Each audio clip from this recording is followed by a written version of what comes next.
Аж аргалтай өнгөж. Залуу хүн бол мөнгөгүй байж болно тийм. Гэхдээ залуу хүн бол хүсэл тэмүүлгүй байж болохгүй байхгүй.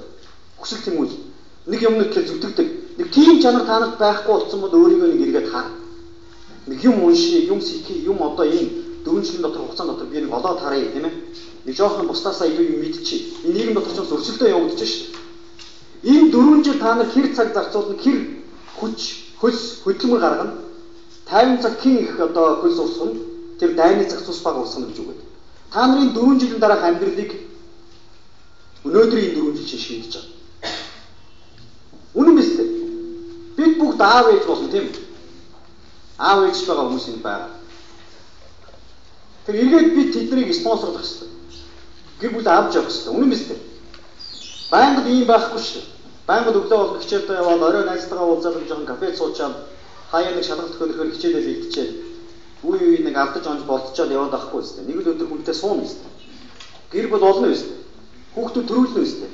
Тэднийхээ спонсордно шүү дээ. Тэжээнэ шүү дээ. Эрэгтэй эмэгтэй хоёр хүний хооронд нь ингээд ямар чанарууд байна гэдээ ингээд харсан чинь жагсаацсан байна. Эмэгтэй хүмүүс нь уян, надархаа, зөөлөн, тусч, өрөвч, хүнлэн, инэрэнгүй, торолцсон, мярлцсан гэж байна.